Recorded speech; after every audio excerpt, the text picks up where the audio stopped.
Welcome back to This Week in Louisiana Politics. We are going to talk taxes, specifically tax reform in the state of Louisiana. Part of that effort is the Louisiana Secretary of the Department of Revenue, Richard Nelson. He joins us now via Zoom. Secretary Nelson, thank you so much for coming on.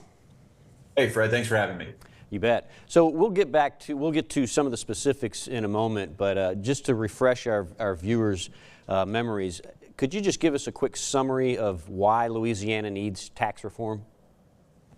Sure. So, I think everybody's aware of some of the out-migration problems we've been having, where we've had almost 80,000 residents leave Louisiana in the last couple of years.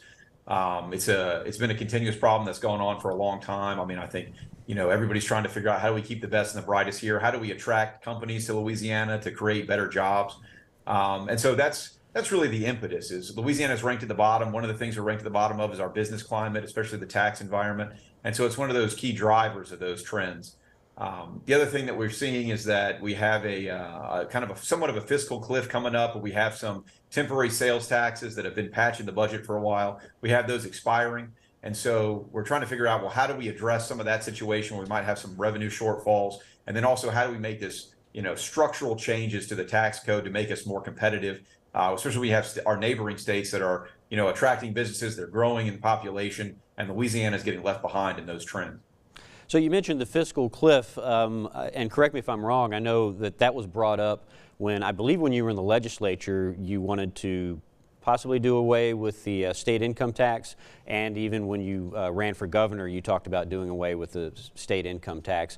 I think you got some pushback because a lot of legislators saw that this fiscal cliff was looming, and that's because of the 0.45% sales tax will sunset, and we're set to have hundreds of millions fewer dollars in the state coffers.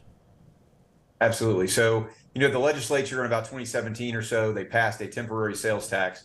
And the idea was that would kind of be, a bridge over the gap until we can have some more fundamental reform to make the state more competitive.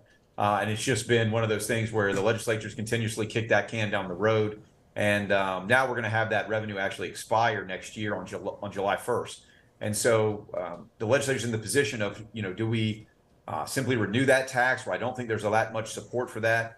To just keep it going and I say kick the can down the road further? Do you let it expire, which could lead to hundreds of millions of dollars shortfall in the budget, or do you make some kind of adjustments to try and make the state more competitive? And that's from the administration's perspective, that's what we're trying to see is how do we make the state more competitive? How do we not just kick the can down the road so that somebody someday, some years in the future, will have to worry about how are they going to patch these holes? It's not really a great way to run state government. It's not really a great way to run a business or your own income of, not knowing where you're going to be in a few years. And so that's really why we're trying to address this kind of holistically to try and address those long-term challenges. Okay, let's get to some of the specifics. I know one of the suggestions would have to do with filing your income tax, and a lot of people will do the standard deduction. I think one of your suggestions is to go from a standard deduction for all filers, which is $4,500. You want to increase that to $12,500 for individuals and $25,000 for married couples. That's a substantial increase. Yeah, so that's a substantial decrease in the amount of money that you're going to owe in your income tax. That's what that standard deduction is, and it especially benefits people on the the lower side of the income bracket. The median income in Louisiana is about $50,000 per family or something like that. So that would exempt a significant amount of that income from the state income tax. So that is that's a way, I think, to give some income tax relief to the guys on the lower end of the spectrum. And so I think that would help them out. And then we're also looking at lowering the rates for everybody. And the idea is that we want to give everybody in the state of Louisiana an income tax cut so that they have more money in their pockets when they're out there working. They're working for themselves and their families and not the government. And that's the idea behind that. And I think that standard deduction increase is a good way to do that. I know Governor Landry is obviously on board with this. He has announced the effort as well. So how would this process play out? This would go before the legislature in a regular session, and then it would go before the voters? So there's a couple of elements to it. We could either have a special session of the legislature to try and address this in advance of the regular session next spring, I think that would be my preference, is that to try and get ahead of these issues before we're forced to confront them next spring in the regular session. Depending on when that is kind of up to the legislature on how they feel about it. Also, at the end of the day, we could do it next year in the regular session if that was the will of the legislature. But then also is that it depends on the changes. So if you're changing the Constitution, it's not necessary to adjust some of the tax rates. It's not necessary to do that to change the standard deduction. But some of the other bigger changes, depending on how much of a tax cut you want to see, would require some constitutional changes, in which case those would go before the voters. But just changing the rates and the standard deduction doesn't require a constitutional change. But some of the other elements, I think, where you would possibly free up some of the revenue from some of the dedicated funds and those other things in order to do that, I think that would be something that the Constitution would have to be changed for. So if you do something that requires a constitutional change, that would have to go to the legislature, and you would, I'm guessing, would want it on the ballot for November, correct?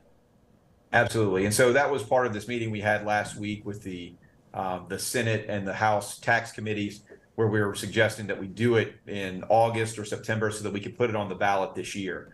And the idea would be hopefully to put it on the ballot for November so that the most people will be able to weigh in on it in the presidential election, when you're going to have the highest turnout. And so right now that's sitting with the legislature as kind of a proposal that we're seeing if we can get the buy-in with them to come in. They've been in they've been in session a lot this year, so I know some of them are some kind of fatigued and dealing with some of these issues. But at the same time, the pitch that I've made to them is these questions and these problems don't become any easier the longer you wait. That is an uphill battle, and you would need to move very fast. I've covered the legislature. Shannon is covering the legislature. You've been in the legislature. You know that the legislature can get bogged down quickly. Can they move that fast? I think anything is possible. I think it's difficult. But like I said, I don't know that any of these decisions and any of these problems become easier the longer we wait. I mean, really, as the longer you go, I would say the fewer options you have, and the more of a problem things become. So, it's my job to try and solve this. So I kind of give the legislature and the governor the options of this is what we can do. This is the best thing from a policy perspective. And then, it's up to them as far as deciding, do they want to come in now? Do they want to try and deal with it later? And our solutions are going to have to be tailored to whenever we decide to do it. Right. So we didn't get to all of the suggestions and all of the reforms, which is why I wanted to know when we could see, or when the voters could see, a comprehensive plan.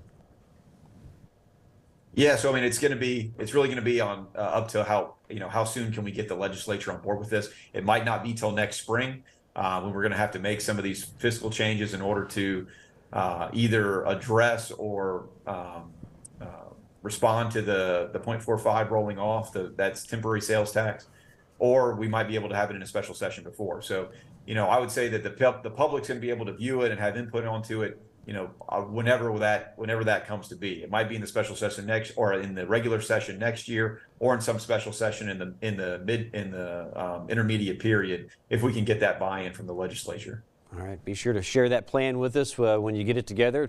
We'll pass it on to the viewers. Secretary Richard Nelson, thank you so much for coming on. Thank you very much, Fred. Have a good one. All right, you too. Stay with us. We'll be right back.